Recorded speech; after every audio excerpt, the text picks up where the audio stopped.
Kamu orang Indonesia pernah ngerasa sungkan?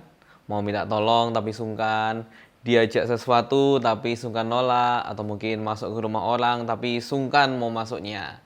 Nah, tenang, kamu nggak sendirian.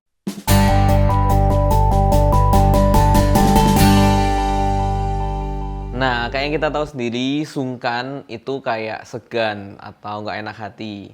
Tapi di sini aku mau bahas sungkan yang lebih ke arah pekewuh ya, yang lebih ke arah nggak enak hati kalau nyusahin orang lain.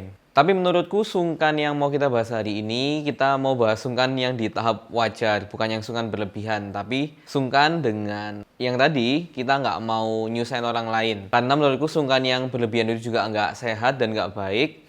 Tapi sungkan yang dalam batas wajar, sungkan yang nggak mau nyusahin orang lain tadi itu, menurutku juga ada unsur empatinya. Jadi kita bisa berusaha untuk berempati kepada orang lain. Lebih ke arah, kalau aku di posisinya dia, aku kayak gimana ya? Dan menariknya, sifat sungkan yang bisa kita pelajari hari ini bukan melulu tentang budaya, tapi kita bisa belajar tentang ajaran iman di dalam sungkan ini. Makanya judul kita hari ini adalah The Art of Sungkan.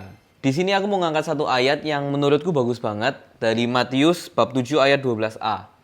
Segala sesuatu yang kamu kehendaki supaya orang perbuat kepadamu, perbuatlah demikian juga kepada mereka. Jadi lebih ada hubungan timbal balik di sini.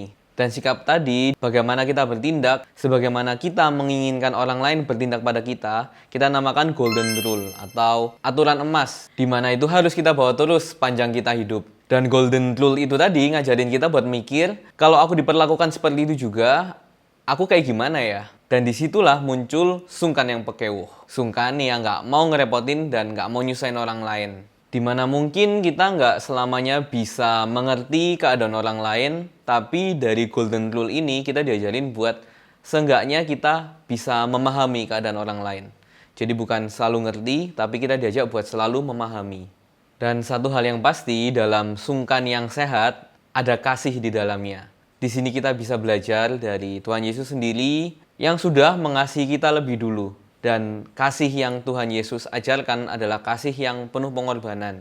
Makanya kita juga bisa mengenal bahwa pengorbanan Yesus sampai mati di kayu salib juga karena kasih. Dan ketika kita mau belajar memahami keadaan orang lain, to be in someone else's shoe, aku yakin dunia mungkin nggak langsung berubah. Tapi seenggaknya relasi kita dengan orang lain juga perlahan bisa berubah jadi makin baik lagi. Di sini aku mau ngutip satu kata-kata dari Santa Teresa dari Lisieux. Kita tidak dapat berbuat baik selama masih mementingkan diri sendiri. Dan semoga kita bisa semakin belajar untuk mengasihi dengan lebih bijak. Tuhan memberkati.